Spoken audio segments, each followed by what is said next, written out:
Today I'm going to be taking a look back at handheld gaming in its earliest days and follow it through its transition from pinballs and flashing lights to full motion graphics and cartridges. I'm going to start off in the mid-70s and follow it through about the early 90s. And what I've got to show off here first, from 1976, is this Mini-Mate Spiral Score. Now this was 1976 from Blue Box, and these were made in Singapore. And these are super common. I can't imagine how many of these were actually around back in the day, because at least around where I live, most of the antique stores or resale shops or things like that have tons of these. That's where I ended up getting this one, was just a regular little antique store, and it was in a box of probably 20 or 30 of them. But back in those days, that's when they finally started actually packaging up little complete plastic units like this. And they were always just little simple pinball games, or something associated with simple movements. And as you can see, all you really do here is try to control the power and the angle of the device to try to get the highest score around that wheel. And the interesting thing is that ball, if you hold it at the right angle, falls and stops in one of those holes. So that one we got a 1, and it fell back in the second position behind the 1. 1 again. Ooh, that one we got 5, and there it showed up over there. Return. There's 3. 0. And once you finish, you lean it forward. The ball should settle across the bottom like that. And we push that sideways, and that little spring releases. And we can get our balls back on the bottom.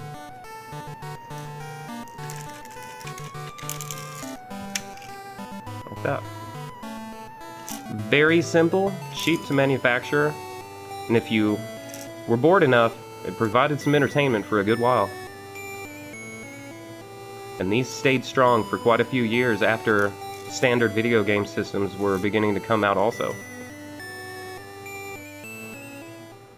Now let's take a look of just a tiny bit forward, 1977, and we get Electronic Football by Mattel. Now this is one of the earliest electronic video game handhelds I can think of, and it's definitely the oldest one that I still have. Technically speaking, I'm showing you on a reproduction, but it's essentially the same as the original was. And in this one, we finally go from pinballs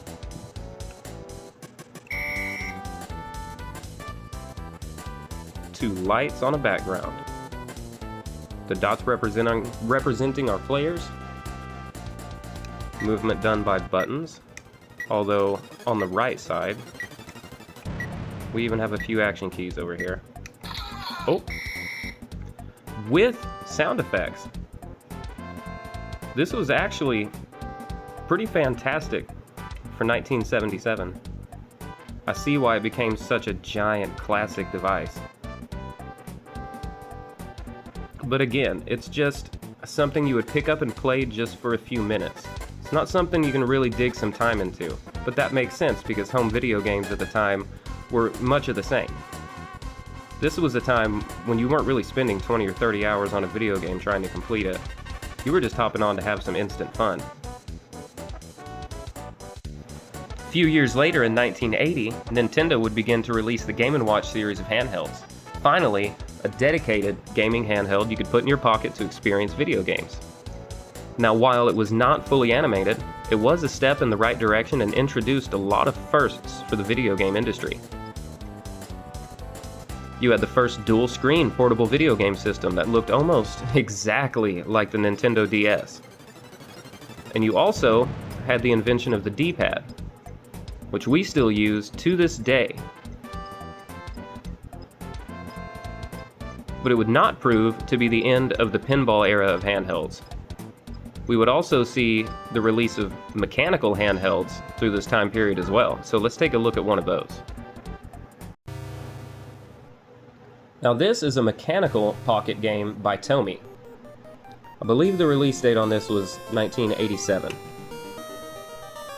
So The early 80s, all the way through the late 80s, would be dominated by these pinball games, Game & Watches, and mechanical games like this, where you would wind it and it would start a timer. The timer would equal your score at the end. And it's attempting to be a platform video game, and it does it rather well. Let me show you how this works. You've got this scroll wheel right here. These have your obstacles. Our ship is right here. Now, we start the game, and this begins to roll automatically, and we're trying to jump over or under these obstacles. Like that. And if you run into one, it stops, and that tells you what your score was that run. And if you look on the back, you can see how you got. It looks like I got Astro Adventurer that time. And if you run it out all the way through the timer, you're a Cosmic Commando. There were a lot of these mechanical handhelds, but there were even more pinball handhelds.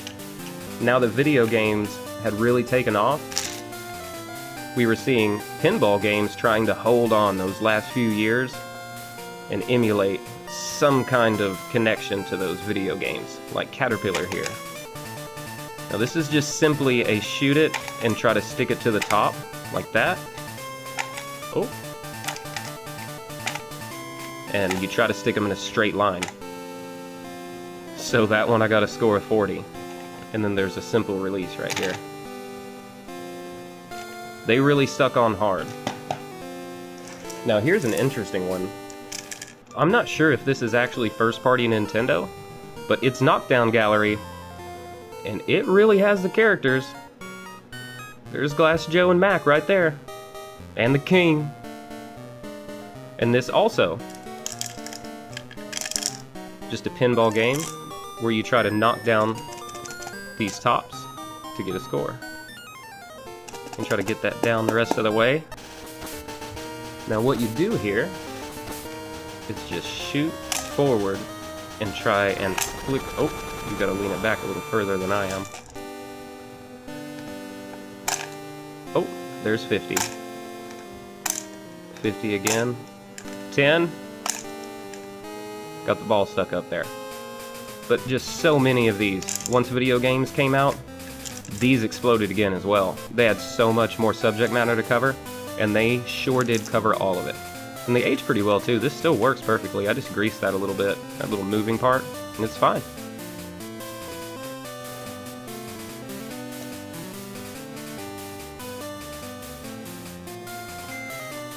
And then finally, in 1989, we'd see the release of the Game Boy. Now the early days of the Game Boy were pretty basic. Graphics were minimal, movement, at least in terms of the screen scrolling, was usually minimal. But it was a gigantic step in the right direction. I'm just going to show you Space Invaders here. Even though it came out in 1994, it's a good representation of what a basic minimal Game Boy game looks like. From a distance, it could be mistaked for a Tiger game because of how minimal everything is. But it's truly drawing graphics and animating the entire screen. And it would only be a few years into the Game Boy's lifespan where we would finally get full-length adventures for the first time. Now finally, by the mid-90s, the Game Boy started to mature. It had a lot of competition, so it squared up. It couldn't deliver on color or backlight, but it could deliver on gameplay. We were finally beginning to get games that reminded us of the home console games. They felt like it. They had a similar animation style to it, similar sprites. Now while it looked terrible, it was still better than anything you could get from Nintendo. And it offered a gaming experience that was smooth and immediate.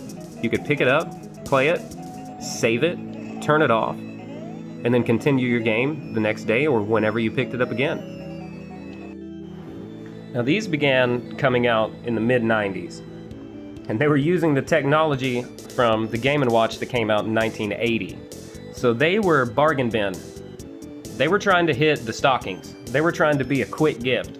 They were trying to get grabbed at the checkout line. But It proved effective enough for them to release countless versions of these, and they even tried to make a VR version. But Tiger Game & Watches, no matter how hard they were to look at, you could still play games on them, and they were still cheap. And they included the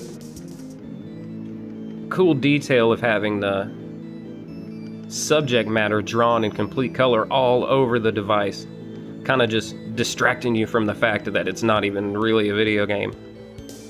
But boy, that background looks good. It's static, but it looks good. And that's the interesting thing about these, and I think that's why they sold so well, is even though they're not sprites and not animated, they're sharp. They look good. Also, the background looks fantastic because it's not drawn. It's just a static printed out plastic or something back there. And that's why it looks fantastic. So really the only thing they had to think about was what handful of shapes for the screen to draw and what beeps to play. The rest of the story wrote itself. It was just enough in comparison to the Game Boy to still prove to be fun to kids.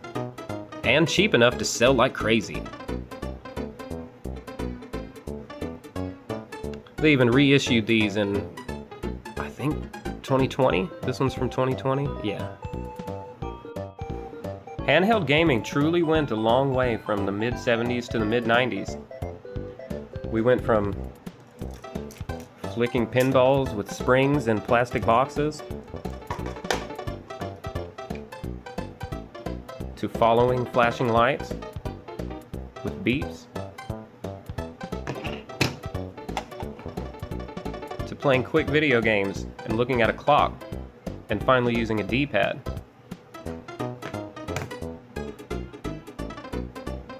To mechanical attempts.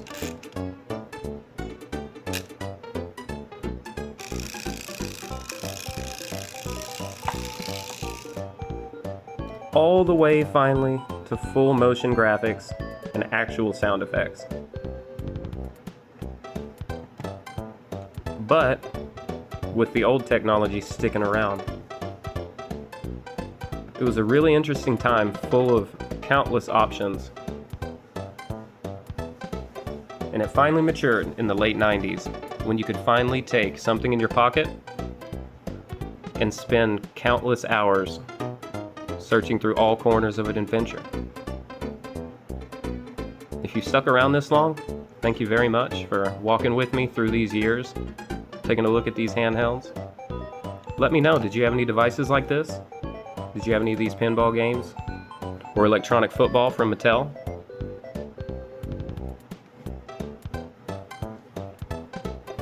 Thanks for watching, and I'll see you in the next one.